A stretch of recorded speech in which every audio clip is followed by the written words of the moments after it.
경매를 왜 배워야 하는지에 대해 알아보겠습니다.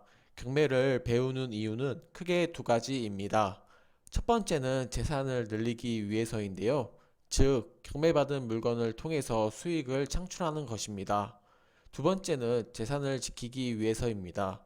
본인 집에 살고 있다면 문제 없겠지만 만약에 새들어 살고 있는데 집이 경매에 넘어갔다면 경매 절차와 배당 신청 등 경매에 대해 알고 있다면 큰 도움이 되겠죠? 그럼 경매란 무엇이고 어떻게 돈을 버는지에 대해 알아보겠습니다.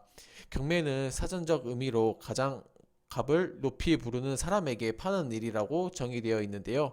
말 그대로 최저 입찰가보다 높은 가격으로 다른 사람들보다 높은 가격을 책정하면 낙찰받을 수 있는데요. 최저 입찰가는 유찰 시 점진적으로 낮아집니다. 최저 입찰가가 낮았다고 무조건 싸게 살 수 있는 건 아닙니다. 물론 유찰이 되는 데에는 이유가 있기에 권리 분석, 시장 분석 등 원인이 무엇인지 아는 게 중요합니다. 그 다음은 적정 낙찰가를 찾는 게 중요합니다. 경매를 통해 낙찰을 받기 때문에 합리적인 가격이 중요한데요.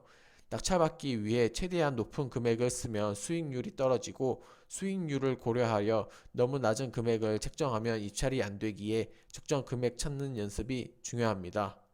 연습 방법은 차후에 다시 설명하도록 하겠습니다.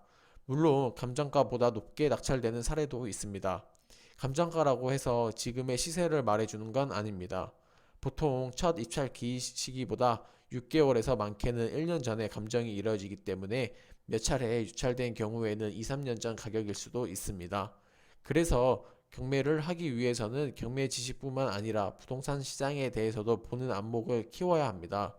주위에 경매에 대해 이야기하면 가장 많이 물어보는 질문이 경매를 하려면 큰돈이 필요하지 않아? 그런 말을 많이 듣는데 결코 그렇지 않습니다. 10만원, 100만원으로도 충분히 시작할 수 있습니다.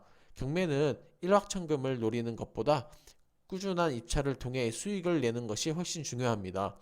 지금도 그렇고 앞으로도 경매는 자본주의 시장에서 빠질 수 없기에 전망은 좋다고 생각이 됩니다. 2019년도 들어서면서 경매 물건이 꾸준히 상승하고 있는데요. 경매에 물건이 나오는 이유는 채무자가 채무를 갚지 못해 경매가 진행되기 때문입니다. 그렇다는 것은 부동산 호황기 때 집을 구매했던 사람들이 경제가 나빠지면서 채무를 갚지 못해 물건이 나오는 것입니다. 그렇다면 경매를 통해서 경기가 불황일 때에도 수익을 창출할 수 있는 방법 중 하나가 되지 않을까 생각이 됩니다. 경제적으로 자유를 얻기 위해서는 주식, 부동산 등 경기가 좋을 때 수익을 창출해낼 수 있는 것도 중요하지만 경기가 꾸준히 좋을 수 없기 때문에 불황에도 수익을 창출할 수 있는 재테크 수단을 만드는 게 무엇보다 중요하다고 생각됩니다.